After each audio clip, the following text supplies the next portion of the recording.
자, 오늘 함께 읽었던 사도행전 8장 1절에서 8절까지의 말씀을 통해서 핍박을 대하는 자세, 성도들이 핍박을 대할 때, 핍박을 당할 때 어떠한 자세로 임해야 할 것인가, 이 부분에 대해서 한번 살펴보는 시간을 갖도록 하겠습니다.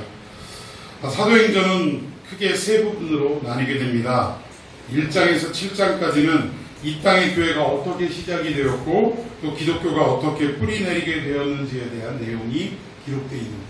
그리고 8장에서 12장까지는 기독교가 어떻게 유대의 땅을 넘어서서 이방에 전해지게 되었는가 하는 하나님의 선교의 방법과 수단이 기록이 되어 있습니다.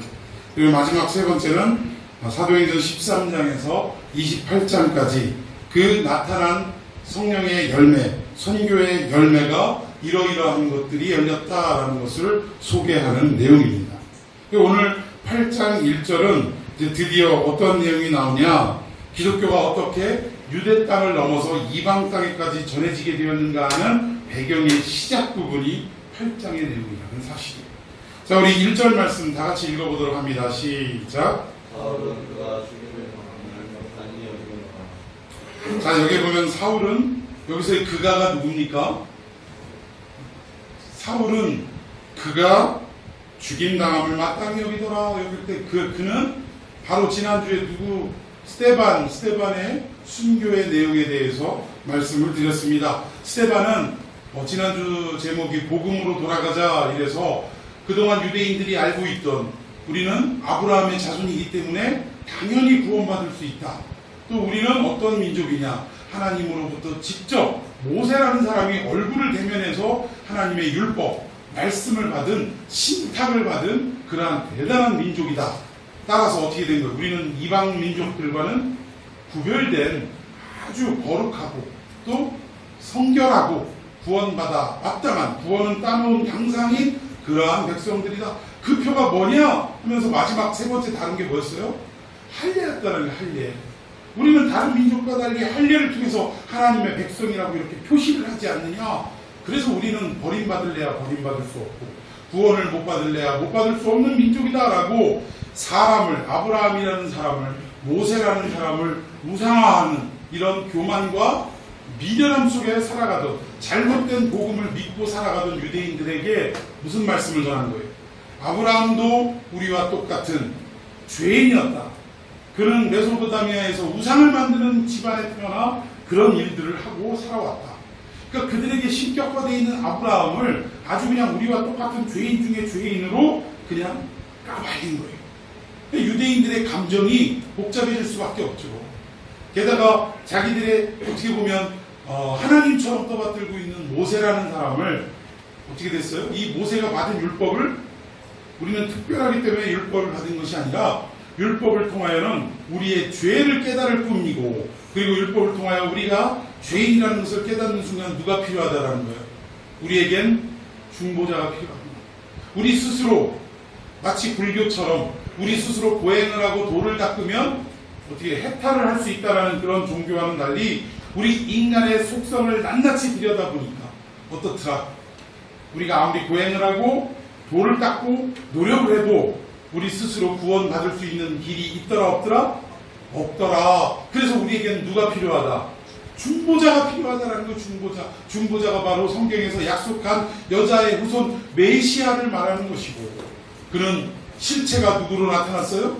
예수 그리스도로 나타납니다. 그 진짜 복음을 유대인들에게 선포하고, 할례는 너희들이 그냥 겉보기에 표시를 내서 무슨 하나님 앞에 따놓은 당상이다라고 생각하는데, 할례는 육신에다 하는 게 아니라 어디다 해야 되는 거예요? 마음에다 할례를 해야 된다. 마음. 나는 죽었습니다. 나는 하나님 앞에 육신의 생각대로, 인간의 생각대로 자식을 낳으려고, 처음에 하나님이 아브라함에게 약속한 게 뭐였어요? 하늘의 묵별처럼 바다의 모래알처럼 내 민족이, 자식이 민족을 이루겠다라고 약속했는데, 그때 자식이 있었다 없었다?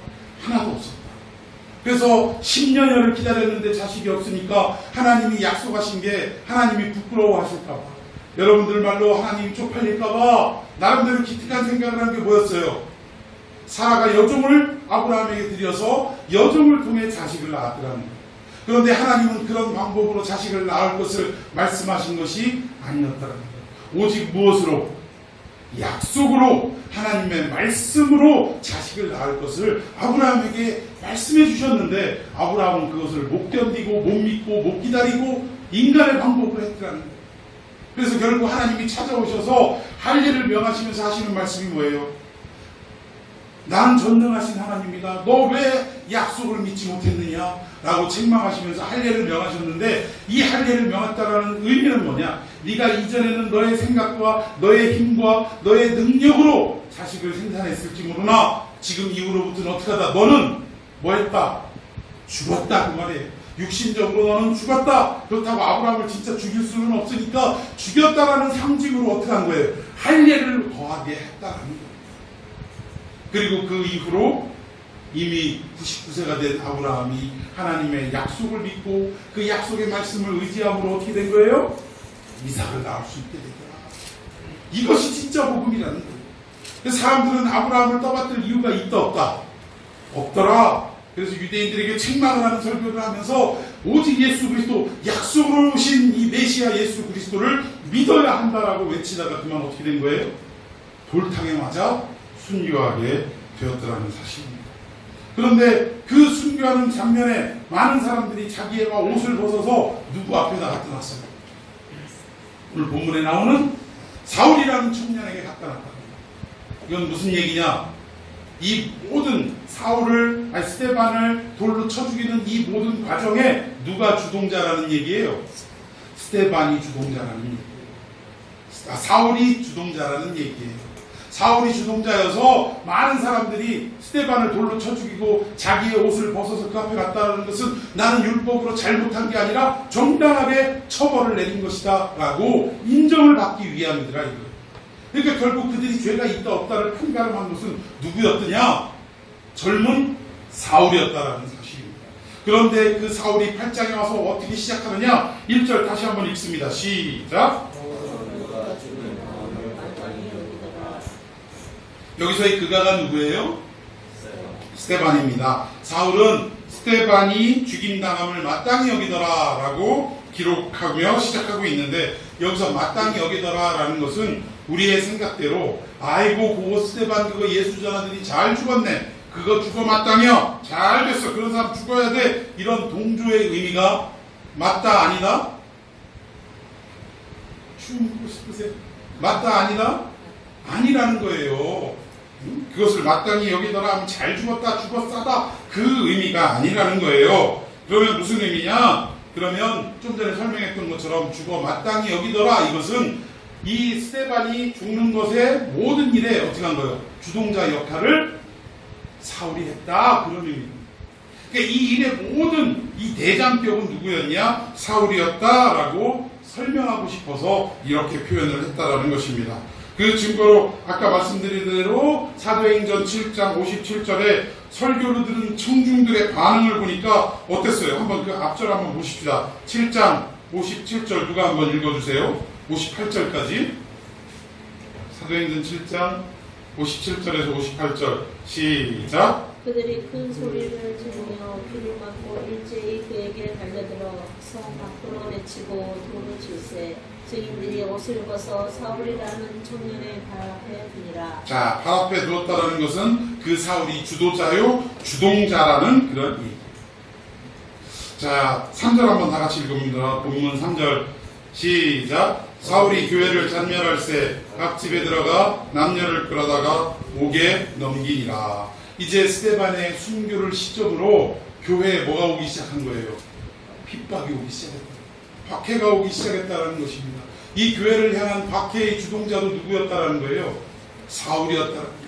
사울이 교회를 어떻게 할세?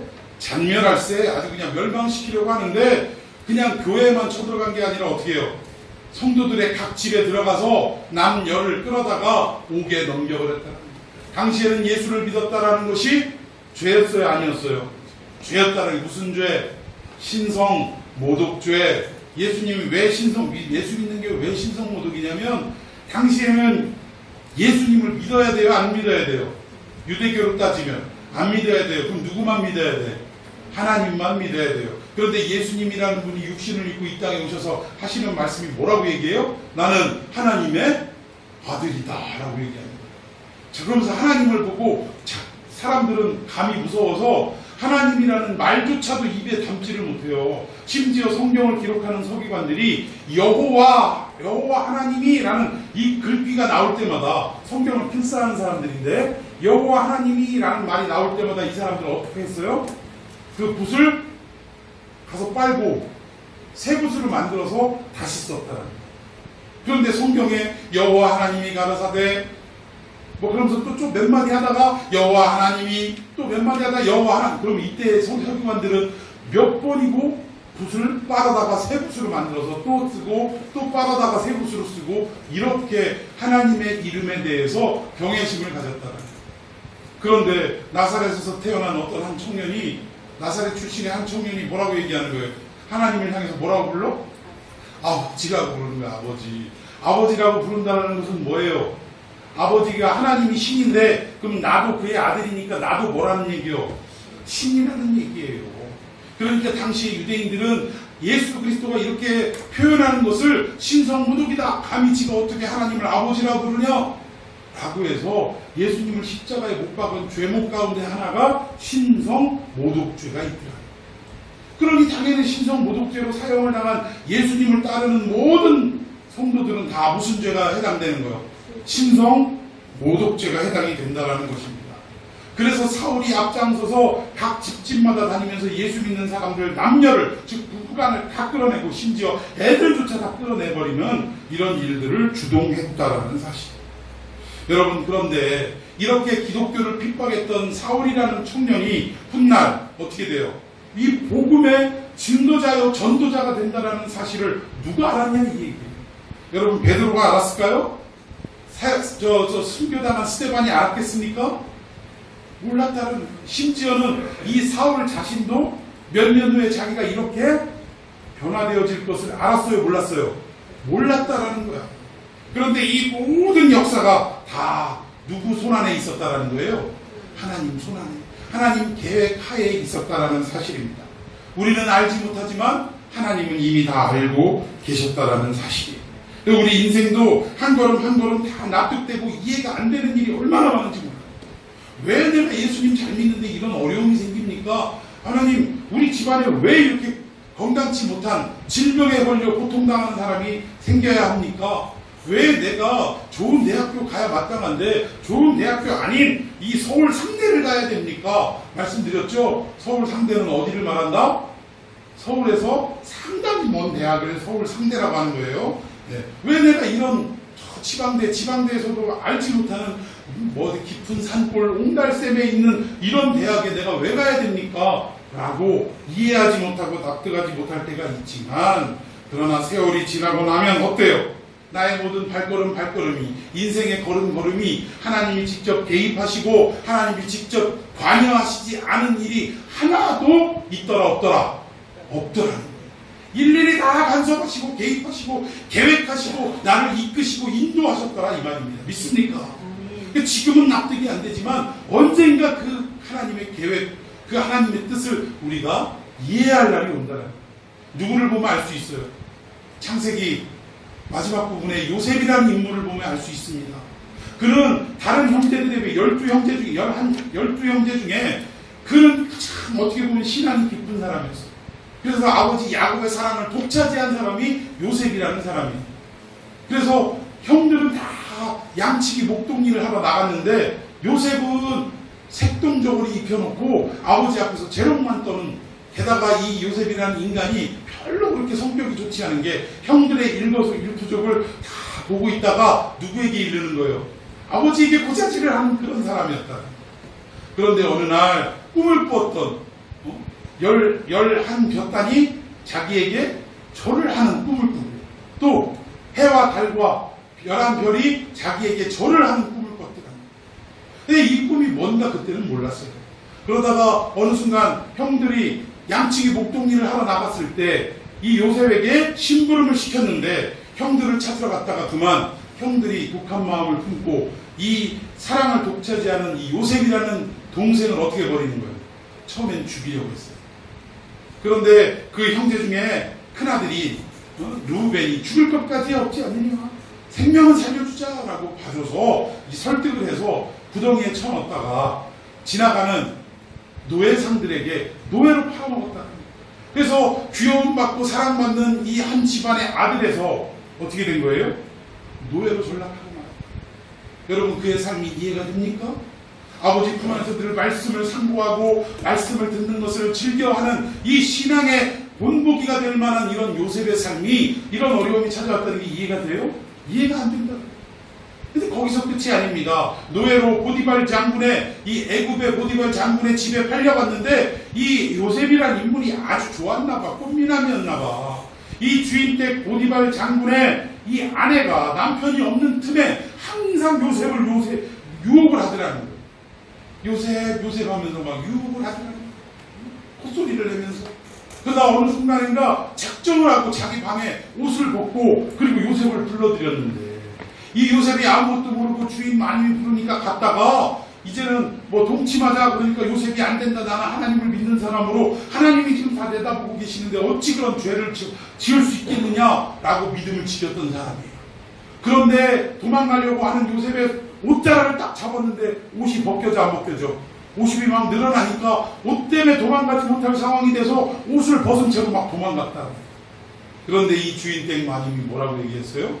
자기 남편에게 거짓말을 억울하게 누명을 씌우고, 요셉이 나를 겁탈하려고 했다, 여기 옷이 증거다. 그래서 결국 요셉이 어디로 갑니까? 감옥으로 가게 됩니다. 여러분, 이해가 됩니까? 하나님의 뜻대로 살아가려고 애쓰던 요셉에게 감옥행위라니, 그것도 억울하게 누명을 쓰고 감옥행위라니. 여러분, 이해가 가십니까? 납득이 가세요? 납득이 안 가더라고요. 그런데 감옥 안에서도 꿈을 해몽하고 뭐 여러 가지 우여곡절을 통해서 그 당시에 그 나라의 왕인 바로가 꿈을 꿨는데 이해할 수 없는 꿈을 꾼 거예요. 그래서 그 감옥살이 같이 하던 그 내시가, 술 맡은 관원장이 요셉이 생각이 나서 그를 불러다가 우여곡절 끝에 꿈을 해석하고, 이게 흉년의 꿈, 풍년의 꿈인데 앞에 7년 흉년이 나중에 그 흉년을 감당할 수 없을 만큼 큰 흉년이 와서 이 나라, 아니 온 세계가 어려움에 처할 것이다. 그래서 결국 그 정치를 누구에게 맡겨요? 요셉에게 맡기더라고요. 그래서 결국 왕 다음으로, 왕은 자기는 명예만 있을 뿐이래, 통치는 실질적으로 누가 하라는 거예요? 요셉 보고 하라고 이 애굽 나라의 총리 대신으로 세웠다라는 거예요. 여기까지도 이해가 되십니까? 아, 역시 하나님 끝까지 믿더니 이런 축복이 오는구나. 거기서 끝이 아닙니다.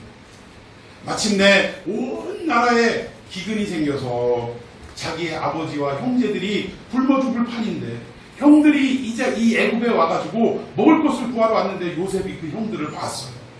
그리고 그 형들을 다시금 부르기까지 여러 가지 일들을 거쳐서 마지막에 요셉이 깨달은 것이 무엇이냐? 아, 나는 여기에 뭐 노예로 팔려왔던 것도 이해가 안 되고, 감옥에 갇혔던 것도 이해가 안 됐는데, 또 이 애굽의 총리 대신이 됐다는 사실도 이해가 되지 않았는데, 이제 와서 보니까 뭐더라? 아, 하나님이 하나님의 택한 백성, 즉 자기의 가족들, 하나님의 선민들, 이들을 생명을 구하기 위해 나를 여기에 먼저 보내시기 위해 이런 일들을 겪게 하신 것입니다.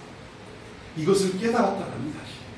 여러분 삶도 지금 당장 벌어지는 일이 이해는 가지 않지만 먼 훗날 하나님이 이 일 때문에 나에게 이런 어려움과 시련도 겪게 하셨구나 깨달은 놀라운 축복이 있기를 예수님의 이름으로 축원해 드리겠습니다. 이 교회 안에도 이해할 수 없는 이런 박해와 이런 핍박이 찾아왔다라는 것입니다. 자, 우리 1절 다 같이 읽어봅니다. 1절 시작. 그날에 예루살렘에 있는 교회와 큰 박해가 있어 사도 외에는 다 유대와 사마리아 모든 땅으로 어떻게 됐더라? 흩어지더라. 이 박해와 핍박이 너무나 크니까 여기에 붙어있지 못하고 다 도망가 버렸다는 거예요. 그런데 어디로 도망을 갔을까? 자, 우리 계속해서 읽어봅시다. 자, 4절부터 시작. 그 사람들이 듣고 하며 복음의 말씀을 제가 5절. 빌립이 사마리아 성에 내려가 그리스도를 백성에게 전파하니. 6절. 빌립의 말을 듣고 행하는 표적도 보고 한 마음으로 그가 하는 말을 따르더라. 함께 다 많은 사람에게 붙었던 더러운 귀신들이 크게 소리를 지르고 나가고 또 많은 중풍병자와 못 걷는 사람들이 나으니. 할렐루야. 핍박을 견디다 못해 도망갔던 많은 성도들이 있는데 그 중에 대표격이 누구라는 거예요? 4절 보니까 빌립이라는 사람이에요. 이 빌립이라는 집사님을 선두로 해서 막 흩어져가지고 이들이 어떻게 했어요? 숨어 있었어요? 어디로 갔어요? 사마리아로 가서 어떤 일들을 벌였어요? 귀신을 쫓아내고, 자, 어떻게 됐을까? 자, 여기 보니까 6절에 행하는 표적을 보이고 많은 표적을 보였다라는 거예요. 그 무슨 일을 했길래 표적을 보였냐? 사마리아에 내려가서 그리스도를 백성에게 전했다라는 거예요. 예수 믿는다는 이유로 큰 박해가 찾아와서 그 박해를 견디지 못하고 뿔뿔이 흩어져 도망갔는데, 도망간 사마리아 땅에서 누구를 전하더라? 여전히 예수님을 전하더라. 저는 오늘 여러분들에게도 이 믿음이 있기를 축원합니다. 예수님 때문에 때로는 여러분의 삶이 핍박을 당하고 박해를 당하고 모진 고통을 당할 수도 있다는 거예요. 그러나 그 박해와 핍박이 너무나 견딜 수 없어서 그 자리를 피할 수는 있을지 모르지만, 피한다고 해서 예수님을 외면하고 잊어버리는 것이 아니라 그 도망간 곳에서도 누구를 전하더라? 예수 그리스도를 전하더라. 할렐루야. 이러한 삶이 여러분에게 있기를 축원합니다. 그렇게 예수님을 전했더니 6절에 보니까 표적이 막 일어나는데, 표적의 내용을 보니까 뭐예요? 많은 사람들에게 붙어있는 더러운 귀신들이 어떻게 됐어요? 소리를 지르며 그 사람의 몸에서 떠나가더라는 거예요. 그리고 중풍병자들이, 그리고 못 걷는 사람들이 어떻게 되더라?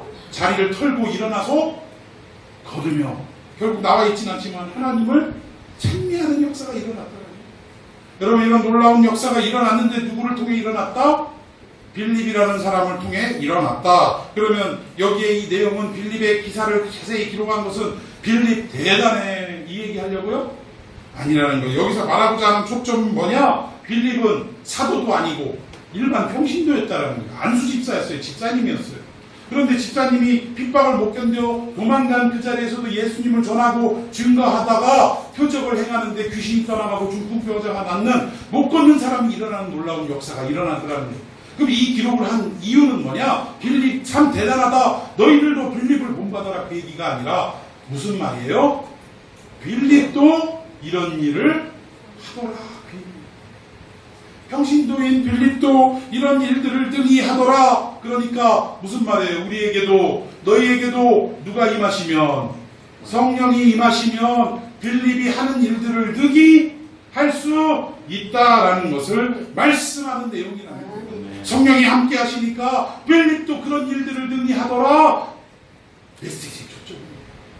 저는 오늘 여러분들에게 성령님이 임하셔서, 성령이 함께 하셔서 여러분들이 가는 곳마다 예수 그리스도를 증거하는 역사가 일어납니다. 아멘. 그리고 그곳에서 많은 기적과 표적이 나타나는 놀라운 역사가 있기를 축원해 드리겠습니다. 네. 창영이가 가는 곳에 안진병이가 일어나고 중풍병자가 여러분들이요, 예수 그리스도를 믿는 믿음으로, 그 믿음으로 병자를 여러분들이 고칠 수 있는 거 아니에요? 누가 고치시는 거예요? 예수님이 고치시는 거예요. 단지 우리는 그 예수님이 고치실 것을 믿고, 그리고 그냥 예수님의 이름으로 명하노니 모든 질병아 이 몸에서 나아갈 지어다 선포하면 돼요. 우리는 선포만 하면 되고, 그리고 오직 그 일을 고치시는 분은 예수 그리스도시다. 여러분 믿습니까? 빌립도 그 일을 행하더라는 거예요. 성령이 함께 하시니까 그 일을 행하더라. 저도 이 단에 설 때마다 우리가 목사라고 해서 이렇게 능력이 있는 거 아니에요. 여러분들하고 똑같은 인간이고, 오히려 여러분들보다 인성이나 인품이나 성향이 더 형편없을 수도 있는 게 목사라는 거예요. 그런데 많은 목사님들이 착각해요. 자기가 목사가 되었다고 어허 하면서 나는 하나님의 동기동창 뭐 이렇게 착각하는 이상한 사람들이 있더라고요. 여러분, 목사도 어찌 보면 목사가 될 수 있다는 것, 저는 이렇게 생각합니다. 성도들은 일주일 내내 자기의 맡은 바 일을 다 하면서도 신앙생활을 하면서 그렇게 하나님을 믿고 그렇게 하는데, 목사들은 다른 일을 하다가는 오히려 그 있는 신앙마저도 까먹을 그런 인간들이기 때문에, 형편없는 인간들이기 때문에 하나님이 아예 그냥 일주일 내내 하나님의 능력의 손으로 붙잡고, 너는 맨날 성경 보고, 너는 맨날 기도하고, 너는 맨날 설교 준비하고 신방 가고, 왜 그거 안 하면 오히려 죄를 더 많이 지을 수 있기 때문에. 그런 부족한 사람이기 때문에 하나님이 붙잡아 주시는 이유가 아닌가 저는 그렇게 생각해요. 저는 다른 목사님들이 이 설교를 듣고 있다면 이렇게 말씀드리고 싶습니다. 목사는 잘나서 택한 것이 아니라 많은 사람들 가운데 가장 못난 자이기 때문에 하나님이 처음부터 끝까지 붙들고 가시기 위해 택한 사람이다. 아멘 좀 하세요. 저는 그렇게 믿습니다. 그래서 설교할 때마다 저는 기도할 때 항상 그렇게 되뇌이는 게 뭐냐면 하나님 저는 죄 많고 부끄러움 많고 허물 많은 인간입니다. 십자가 아래 감추어 주시고 오직 성령이 교회에게 하시는 말씀만 전하게 하여 주옵소서. 이 기도를 거의 늘 해요. 그 왜? 제가 겸양 떨려고 이 설교 이 기도를 하는 게 아니라 정말로 그러니까. 정말로 나는 하나님이 붙잡아 주시지 않으면 아무것도 아니니까. 오늘 예배 전에 찬양할 때 저도 모르게 그냥 눈물이 나서 주체하지를 못했는데 가사를 생각할 때마다 그래요. 주님이 나의 산성 되시고 나의 요새 되시고 나의 소망이 되신다라는 이 사실을 믿고 그리고 그것을 경험해 본 사람이라면 그러면 눈물이 나지 않을 수가 없어요. 왜 나 같은 사람을 구원하셨을까? 왜 나 같은 사람에게 새 생명을 주셨을까? 왜 나 같은 인간에게 하늘을 소망하게 하셨을까? 천국을 바라보게 하셨을까? 아무리 생각하고 고개를 갸우뚱 걱정을 해보고 근심을 해보고 연구를 해봐도 답이 나와요 안 나와요? 생각해도 답이 안 나와요. 내가 하나님 앞에 구원받을 아무런 자격도 조건도 없는데 하나님은 나를 사랑하시더라고요. 그래서 나를 구원하시더라고요. 여러분 이 사랑이 우리의 마음속에 와닿을 때 느껴질 때 또 체험될 때 우리는 눈물이 안 날 수가 없는 거예요. 십자가의 죽음을 당하신 예수님 사실 그 십자가에는 누가 달려야 마땅하냐? 사실 저와 여러분이 달려야 마땅한 겁니다. 그런데 하나님이 우리를 얼마나 사랑하셨는지 당신의 외아들의 외아들 하나밖에 없는 외아들을 우리 식으로 따지면 이거는 영원 전부터 하나밖에 없는 외아들이었어요. 우리는 뭐 7대 독자 해봐야 뭐 몇 년이나 돼요 그게. 영원 전부터 하나님과 함께 했던 그 독생자 예수님을 우리를 위해 아낌없이 십자가에 던져주셨다는 거예요. 짐승의 먹이처럼 울부짖는 굶주린 사자에게 던져주듯이 이 죄악 세상에 던져주시더라고요. 누구 살리려고? 나 같은 놈 살리려고 당신의 외아드님을 십자가에 던져주셨더라는 거예요. 여러분 그 사랑을 우리는 이해할 수도 없고 깨달을 수도 없어요. 그러나 그 사랑의 행위를 우리에게 베풀어 주신 주님을 생각할 때마다 하나님을 생각할 때마다 어떻게 눈물이 안 날 수가 있는가. 여러분 이 하나님의 사랑을 여러분들도 깨닫기를 축원합니다. 그러니까 우리가 성경을 볼 때마다 이 성경을 보는 관점이 아브라함 대단해, 모세 대단해, 와 스데반 끝장이야, 우리도 그때 본받아야겠다 그 얘기가 아닙니다. 이 사람들 다 너와 똑같은 죄인이었다. 그런데 성령님이 붙들고 함께 하시고 이끌어 가시니까 어떻게 되더라? 그 성령 앞에 설득당하고 그 성령 앞에 새 사람이 되고 결국은 하나님의 이 일을 감당할 수 있는 사람으로 하나님이 만들어 주시더라. 오늘 너 연약하고 힘들고 죄 많지, 부끄러움 많지, 허물 많지. 그러나 성령님이 오늘 너희들과 함께하면 너희들도 어떻게 하리라? 오늘 빌립처럼 되리라. 아브라함이 했던 일들보다 더하리라. 심지어 예수님은 내가 한 능력보다 너희들이 더 큰 능력을 행하리라 라고 말씀해 주셨다는 사실입니다. 여러분 이 빌립은 이 핍박 가운데서 어떻게 대처했느냐? 도망간 그 자리에서도 누구를 증거했더라? 예수 그리스도를 증거했더라. 그러니까 이 증거하는 사람에게 어떤 역사가 나타나느냐? 병이 나고 귀신이 떠나는 역사가 나타납니다. 자, 우리 두 번째 대지로 한번 봅시다. 자, 2절 시작. 경건한 사람들이 스데반을 장사하고 위하여 크게 울더라. 스데반이 죽고 핍박이 시작되었는데 많은 경건한 사람들이 스데반을 장례 치르기 위해 몰려들어서 그 장례식에서 어떻게 했더라? 그냥 울었어요? 어떻게 울었어요? 크게 울더라. 여러분 여기서 크게 울었다라는데 좀 우리가 의미를 가지고 생각을 해야 된다는 거예요. 자, 무슨 얘기냐? 여러분 유대인은 장례를 치를 때 옛날 우리 장례 문화와 너무나 비슷해요. 여러분 우리도 마을에서 누군가가 죽으면 장례를 치를 때 그 막 딸랭이를 딸랑딸랑 하면서 집세기로 된 막 모자 같은 거 쓰고 딸랑딸랑 배옷을 입고 하면서 어떻게 해요? 이제 가면 언제 오나 딸랑딸랑 하면 뒤에 따라서 합창으로 뭐를 해요? 어야 해요 안 해요? 그거 봤어 못 봤어? 영화 같은 데서. 요즘은 그런 거 하는 사람이 없는데 저 어렸을 때만 있었어요. 그런데 여기에서 딸랭이 하고 곡을 하고 뒤에서 야 아이고 이거 하는 사람들 다 누구예요? 친척들일까? 아니에요. 뭐 한 사람이요? 돈 주고 데리고 온 애곡하는 사람이에요. 그 얘기는 무슨 얘기냐? 유대인의 장례 문화는 이렇게 사람이 죽었을 때 그 사람을 애도하고 슬퍼하는 것을 극대화하기 위해서 어떻게 했어요? 애곡하는 사람들을 돈 주고 사서 불러들여서 막 곡을 하게 했다는 거예요. 우리 옛날 장례 문화와 너무도 비슷하다는 것입니다. 그래서 장례식에서 운다라는 것이 너무나 중요하다는 거예요. 그런데 오늘 스데반이라는 사람은 무슨 죄로 죽었다고 했어요? 신성모독으로. 그러면 신성모독죄로 죽은 사람을 장례하면서 몰려들어서 울어대고 곡을 하고 이랬다라는 것은 결국 뭐예요? 이 사람들도 다 스데반과 똑같은 무슨 범? 공범이라는 거예요. 공범. 그러니까 당시에 사울과 같은 사람들이 이 여기서 크게 울고 있는 이 사람들을 목격하게 되면 당장에 어떤 일이 일어나요? 체포하는 일이 일어나요. 아까 말씀드렸잖아요. 성도들의 집집마다 쫓아가서 남녀를 다 끌어내서 옥에다 가두었다고. 심지어 나중에 보면요, 9장에 보면 그 예루살렘에서만 그 일을 한 게 아니라 외국으로 도망간 사람들을 체포하려고 쫓아가는 사람이 누구였더라? 사울이었더라. 훗날 바울로 이름이 불려지는데 이 사람이 그런 사람이었다라는 거예요. 아무튼 이렇게 신성모독으로 공범으로 불려서 체포되고 심지어 옥에 갇힐 수밖에 없는 상황이 되었음에도 불구하고 경건한 많은 사람들이 스데반을 장사하면서 어떻게 됐더라? 크게 울었더라. 이 얘기는 뭐예요? 지금 예루살렘 교회에 핍박이 다가왔지. 스데반이라는 사람이 죽음을 맞이하게 되었지요. 그런데 그 장사를 치르며 크게 눈물을 흘리며 장사를 치르는 것은 뭐예요? 어떤 의미예요?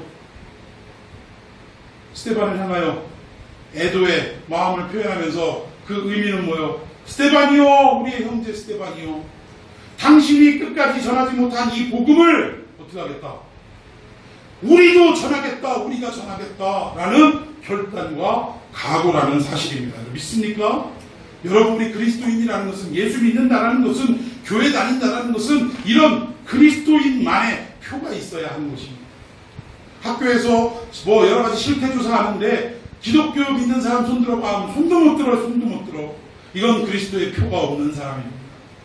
오늘 체포당해서 자기도 옥에 갇혀서 스데반처럼 죽을 수 있는 이 위기의 상황 속에서도 당신이 못다 이룬 이 복음 전파의 꿈을 내가 이루겠노라고 큰 소리로 울으며 장사를 지냈던 이 초대교회 성도들처럼 우리에게도 그리스도의 표, 징표가 있어야 될 줄로 믿습니다.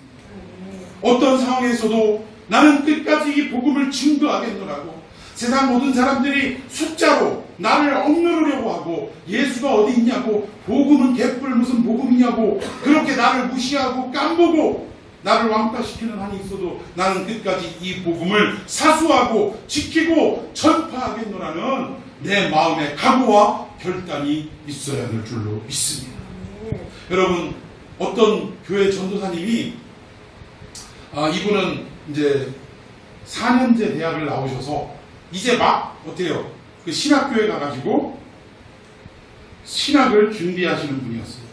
그러니까 그러다 보니까 학비도 벌어야 되고 여러 가지 일이 있어서 직장 생활을 하시고 또 어떻게 한 거예요? 또 이제 또 야간으로 학교를 다니는데 이 신학교는 이미 나왔고 4년제 대학을 다니시는 분이에요. 4년제 대학. 그런데 이제 4년제 대학을 어렵게 졸업을 하는 그 시점에 목사님이 찾아가셔서 축하해 주려고 꽃다발을 하나름 그리고 기념사진도 좀 찍으려고 거기에 갔는데 이 전도사님이 자기의 그 동기들, 졸업생들 중에 친구들을 목사님을 소개시켜주면서 우리 교회 목사님이야 인사해. 그러니까 그 옆에 친구가 뭐라고 나왔어요? 그냥 표현을 할게 죄송합니다만 우리 남자들끼리 막 지들끼리 친구끼리 막 예라고 안 하죠? 꼭 이 땡땡 그러죠. 이 땡땡. 자기가 낳지도 않았으면서 꼭 그렇게 표현을 하더라고요.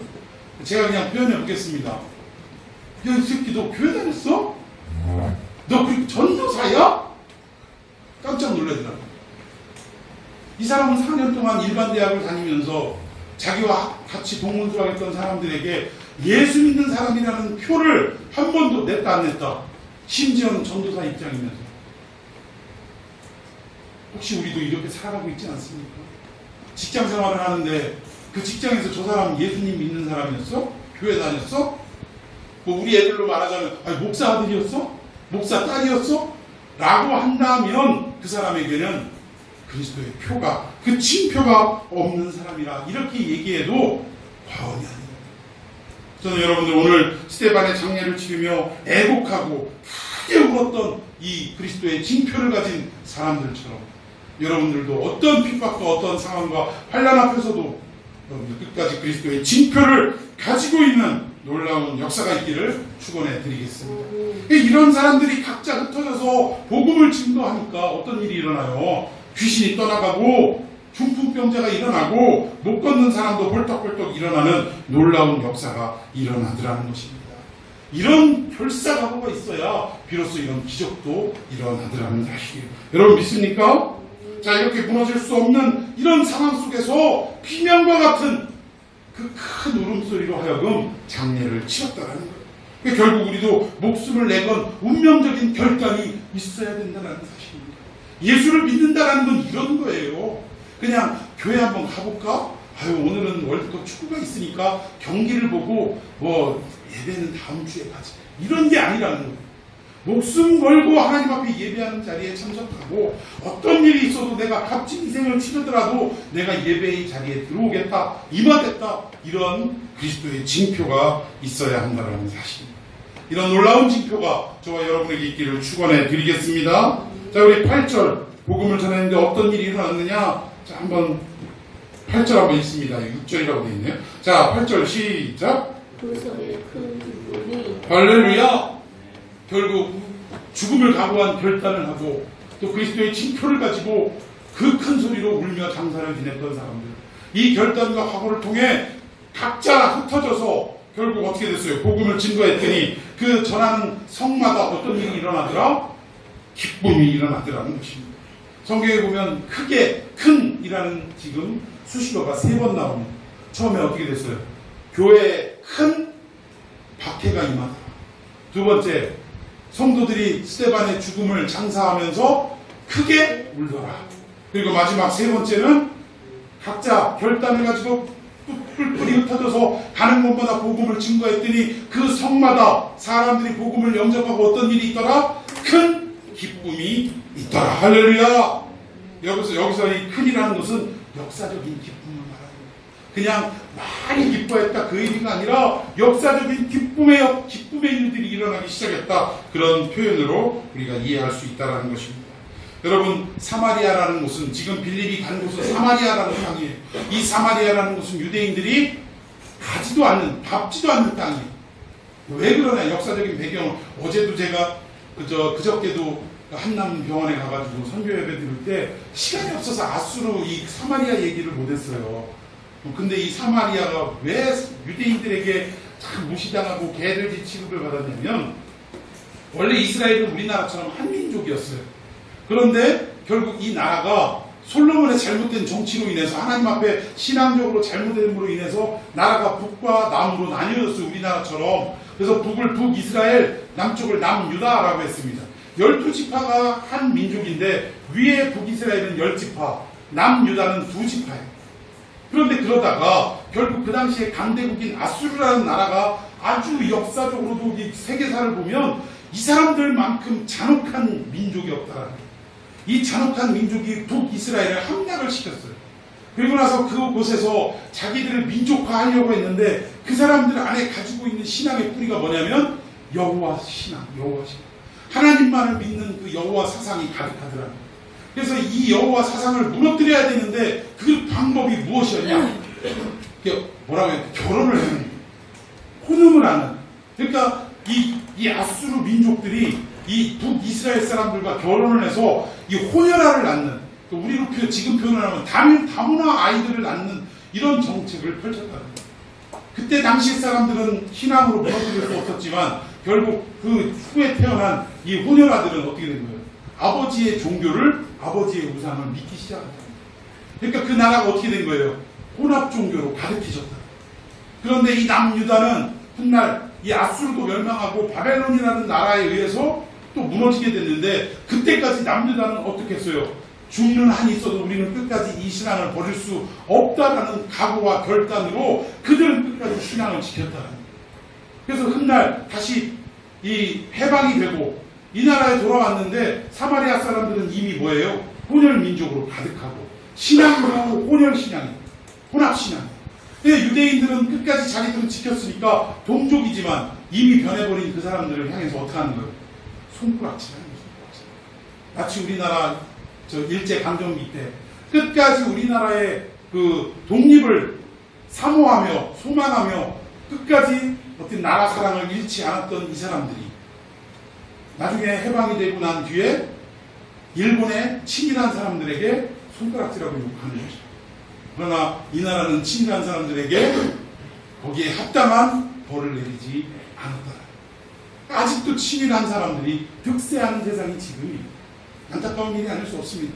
어쨌든 그러나 독립운동을 하신 분들은 그 사람들을 손가락질하고 욕했던 것처럼 이 당시에도 이 사마리아 사람들을 욕했다는 거예요. 그런데 이 욕 먹어 마땅하다라고 그 당시에 어떤 상황이 그랬는데 핍박에 의해서 도망을 간 이 빌립이라는 사람은 어디로 갔더라? 사마리아라는 지역으로 갔더라는 것입니다. 흩어져서 사마리아로 제일 먼저 달려가서 어떤 일을 행했느냐. 자, 오늘 본문 4절 제가 먼저 읽습니다. 그 흩어진 사람들이 두루다니며 복음의 말씀을 전할세. 5절. 자, 빌립이 어디로 내려갔다고요? 사마리아 성. 유대인들이 가장 싫어하고 그 땅을 가기에는 너무나 이게 재수가 없으니까 빙 돌아서 갔던 이런 그 당시의 문화가 있는데, 그럼에도 불구하고 빌립은 이 사마리아 성에 내려가서 뭘 전했더라? 그리스도의 도를 전했더라. 복음을 전했더라. 이런 역사가 일어났더니 결국은 어떻게 됐느냐? 오늘 본문의 말씀처럼 이 사마리아 죄로 얼룩지고 또 혼합 종교로 얼룩진 이 땅에 예수 그리스도를 영접하고 믿고 또 그 땅에 귀신이 떠나가고 또 병든 자가 나음을 잇는 놀라운 역사가 일어나더라는 사실입니다. 사랑하는 성도 여러분, 우리 한국교회도 지금 핍박의 문 앞에 왔어요. 아니, 이미 들어섰습니다. 왜? 기독교를 뭐라고 표현해요? 개독교라고 표현합니다. 그런데 이렇게 욕을 얻어먹는 데는 사실은 누구의 잘못이 가장 크냐? 우리 종교 지도자들의 잘못이 가장 크다. 돈 앞에 눈이 멀고 또 이 여신도들과의 어떤 음란한 이런 모습들, 그리고 나서도 부끄러워할 줄 모르는 양심이 없는 이런 모습들을 일부 목회자라고 말하기도 부끄러워요. 많은 목회자들이 지금까지 이렇게 해와서 기독교를 완전히 땅바닥에 떨어뜨려서 짓밟아버리는, 뭉개버리는 가장 1등 공신 역할을 했더라는 사실. 이제 세상은 교회의 신분이 나옵니다. 교회라는 곳이 이런 곳이라면 더 이상 나가지 않겠다며 비웃고 사마리아를 향해 손가락질하는 이런 시대처럼 교회가 손가락질하고 욕먹는 상황 속에 있다. 점점 교회가 성도들의 숫자가 감소하고 이제 나이 드는 사람만 옛 신앙을 붙들고 교회에 출석하고 젊은이들은 점점 이 교회를 떠나가고 있는 추세입니다. 물론 생물학적으로도 아이를 낳지 않고 결혼을 하지 않으므로 숫자가 줄어드는 것도 이유가 있겠습니다만, 그러나 우리나라가 몇 만입니까? 지금 인구수가 5천만이죠. 그리고 우리 기독교가 아무리 많이 잡아줘도 몇 만입니까? 1,000만이. 인구가 아무리 주네 어쩌네 하지만 그러나 아직까지도 복음을 믿지 않고 영접하지 않고 받아들이지 않는 몇만이 우리를 기다리고 있는 거예요. 4천만이 기다리고 있다는 것입니다. 오늘 핍박이 왔지만 개독교라고 욕하는 이 상황 속에, 그리고 체포당하고 옥에 갇히는 이런 상황 속에서도 끝까지 믿음을 지켜 뿔뿔이 흩어졌지만 흩어지는 곳마다 가는 곳마다 예수 그리스도를 증거했던 이 빌립의 역사처럼 오늘 우리들 기독교가 욕먹는 이런 삶 속에 살아가고 있지만 끝까지 가는 곳마다 만나는 사람마다 그리스도를 증거하고 전파하는 저와 여러분이 되기를 축원합니다. 이미 대학은요, 캠퍼스는요, 이 술 문화로 가득하고 성적인 타락의 문화로 완전히 도배되어 있다고 해도 과언이 아닙니다. 그리고 사람들의 마음속에 이 스펙, 어떻게든 스펙을 쌓아야 출세할 수 있다, 좋은 직장에 갈 수 있다라는 이 생각 때문에 스펙 자체가 우상이 되고 말았다는 거예요. 사람들마다 언어 공부하느라고 정신이 없어요. 외국어 몇 가지를 하느냐에 막 정신 팔려서, 그러나 이런 이때에 우리 교회가 선봉에 서서 몰락해가는 이 한국교회의 복음의 깃발을 꽂아야 될 줄로 믿습니다. 여러분, 마치 예수님의 제자가 몇 명이었어요? 사도들이 12명이었던 것처럼 이 12명을 통해 70제자로, 이 70명의 제자에서 500문도로, 120문도로, 120문도에서 500문도로, 이 500문도가 점점 이 온 이방을 향하여 퍼져갔던 교회를 이루었고, 또 놀라운 선교의 역사를 이루었던 것처럼 오늘날 전 세계가 예수 그리스도의 복음을 알게 되고 믿게 된 것처럼, 오늘 저는 우리 교회 성도들 몇몇 되지 않지만 여러분들이 어두워져 가고 죄악으로 가득한 이 땅에 변질된 복음으로 가득한 한국 교회 위에 여러분들이 진정한 복음의 깃발을 다시 한번 새롭게 꽂는 놀라운 역사가 있기를 축원해 드리겠습니다. 이게 바로 하나님이 우리 한국 교회를 향한 꿈인 줄로 믿습니다. 하나님은요, 교회 커가는 거 바라시는 거 아니에요. 작은 교회 하나라도 온전하게 복음으로 세워지는 것을 하나님은 요구하고 원하고 계신다는 사실입니다. 우리가 기독교가 핍박을 받고 손가락질 받는 이 상황 속에서도 결국 끝까지 우리 개인의 이익이 아니라 우리의 죽음을 각오한 이 결단이 우리에게 있으므로 가는 곳마다 복음을 증거하고 마침내 가는 곳마다 복음이 전파되는 곳마다 큰 기쁨이 일어나는 것처럼 이런 놀라운 복음의 역사가 있기를 축원해 드리겠습니다. 여러분, 정리합시다. 핍박이 오면 도망가고 포기하는 것이 아니라 어떻게 하는 거예요? 나도 그 복음을 전하겠노라고 각오하는 큰 울음이 있어야 된다. 큰 울음이. 그리고 어떻게 해야 돼요? 가는 곳마다 복음을 증거함으로 큰 기쁨이 일어나는 역사가 있어야 될 줄로 믿습니다. 이 역사가 우리 교회를 통하여 저와 여러분을 통하여 일어나기를 예수님의 이름으로 축원해 드리겠습니다. 기도하십시다.